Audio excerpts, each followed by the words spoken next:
త్వరలోనే రాష్ట్ర ప్రభుత్వం కూలిపోతుందని బీజేపీ ఎమ్మెల్యే రాకేష్ రెడ్డి సంచలన ఆరోపణలు చేశారు. అయితే అది తాను చెప్పడం లేదని ఆ పార్టీ ఎమ్మెల్యేలే అంటున్న మాట అని రాకేష్ రెడ్డి పేర్కొన్నారు.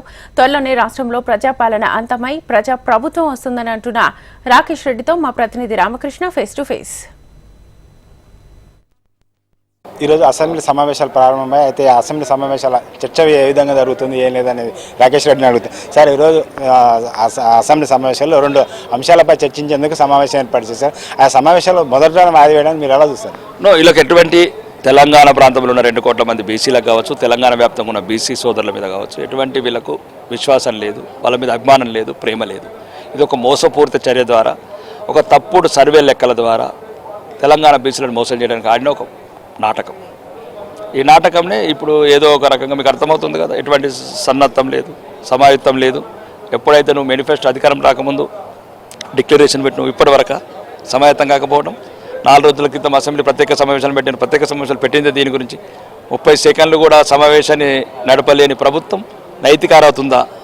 కాబట్టి ఇది నిజంగా ఇది ఒక ముసుగు, తెలంగాణ బీసీ సోదరుల పట్ల ఒక అన్యాయం చేయడానికి కాంగ్రెస్ ప్రభుత్వం కుట్రలు పంతుంది. సార్, ఈ మధ్య కొన్ని రూమర్లు వస్తున్నాయి, ప్రభుత్వం ఎన్ని రోజులు ఉంటుంది, ఎన్ని రోజులు ఏమన్నా ప్లాన్ వాళ్ళే అంటున్నారు, కాంగ్రెస్ ఉన్న వాళ్ళే అంటున్నారు. ఇప్పుడు ఒకసారి అన్నాడు కోమటిరెడ్డి రాజగోపాల్ రెడ్డి కాబోయే ముఖ్యమంత్రి ఉత్తమ్ కుమార్ రెడ్డి గారని.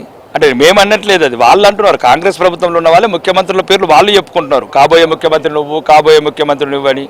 కాబట్టి దాన్ని బట్టే ప్రజలు కూడా కొద్దిగా ఆలోచిస్తున్నారు. ఎట్లయినా సరే మేము కొంతమంది శాసనసభ్యుల అవమానాల మధ్యలో పార్టీలకు అతీతంగా అనుకుంటున్నాం. పార్టీలకు ప్రమేయం లేకుండా ఎవరైతే ఈ ప్రభుత్వంతో అవమానాలు పాల్పొందుతున్నామో దానికి ప్రతీకారం సమాధానం ఇవ్వాలంటే ప్రజాస్వామ్యంగా గద్దె దించాలనుకుంటున్నాం. అంటే మీరు ఎవరైతే అవమానం పొందుతున్నారో వాళ్ళంతా ఒక కమిటీ ఏర్పడి ఒక అసెంబ్లీలో ఏమైనా అవిశ్వాస తీర్మానం పెట్టే అవకాశం చర్చలు జరుగుతున్నాయి. దాని అవకాశం వచ్చినప్పుడు ఆ చర్చల్లో ముందుకెళ్తాం. ఒకవేళ రోజు లేట్ అవుతుండొచ్చు కానీ కొంచెం దేర్ అవుతా లేక అందరు రాయ అవుతా కబీనా కబీస్కు బదులా లేకే రాయే కాబట్టి.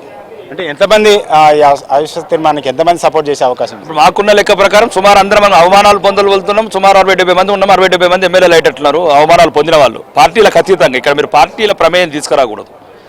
ఈ దుర్మార్గమైన మంత్రివర్గ సహచరుల కావచ్చు, ముఖ్యమంత్రి గారి చర్యల వల్ల కావచ్చు, పక్షపాత ధోరణి పరిపాలన వల్ల కావచ్చు, నిధులన్నీ కొన్ని ప్రాంతాలకే తీసుకోపోతున్నది కావచ్చు, తెలంగాణ ప్రజలకు నమ్మించి నట్టేట గొంతు కోసిన ప్రభుత్వం కావచ్చు, ప్రజలందరూ కూడా నిరాసక్తున్నారు. వాళ్ళు మమ్మల్ని చెప్తున్నారు, ప్రోత్సహిస్తున్నారు, మీరు ఈ ప్రభుత్వాన్ని గద్దెదించండి, పార్టీలకు అతీతంగా ప్రజాప్రభుత్వం ఏర్పాటు చేయమంటున్నారు. ఇప్పుడు రాష్ట్రంలో 4 పార్టీలు ఉన్నాయి సార్. ఈ 4 పార్టీల నుంచి మీకు ఎంతమంది ఎమ్మెల్యేలు రావచ్చు?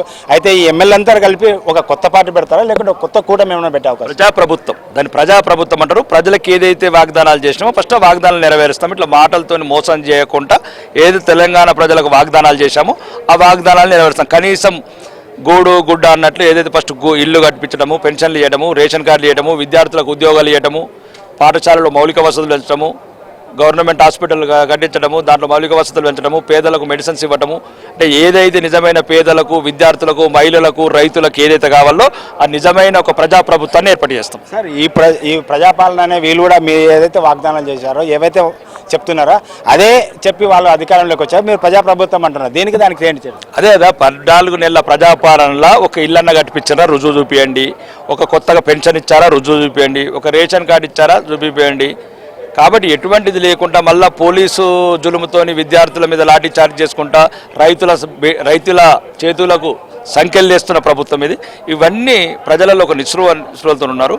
వాళ్ళందరి నిస్పృహను పారదోలాలంటే పార్టీలకు అతీతంగా ప్రతిపక్షాలు ఉన్న ఎమ్మెల్యేలం మరియు అవమానాలు పొందుతున్న ఎమ్మెల్యేలం, ఆ పార్టీ ఈ పార్టీ ఏ పార్టీ అని లేకుండా అందరం కలిసి ప్రజాప్రభుత్వం గద్దెనెక్కిన తర్వాత ప్రజల బాగోగులే ముఖ్య మేనిఫెస్టోగా ముందుకెళ్ళి అక్కడ ఉన్న సమస్యలన్నీ పరిష్కరిస్తాం. రాష్ట్రంలో జరుగుతున్న పరిణామాల నేపథ్యంలో త్వరలోనే చాలామంది ఎమ్మెల్యేలు చాలామంది అవమానాల పాలవుతున్నారు కదా, అవమానాల పాలవుతున్న వాళ్ళందరితో ఒక కూటమిగా ఏర్పడి ఆ కూటమి ద్వారా మేము ప్రజాప్రభుత్వం ఏర్పాటు చేస్తామని రాకేష్ రెడ్డి చెప్తున్నారు. కెమెరామెన్ వీరబాబుతో రామకృష్ణ, HMTV, హైదరాబాద్.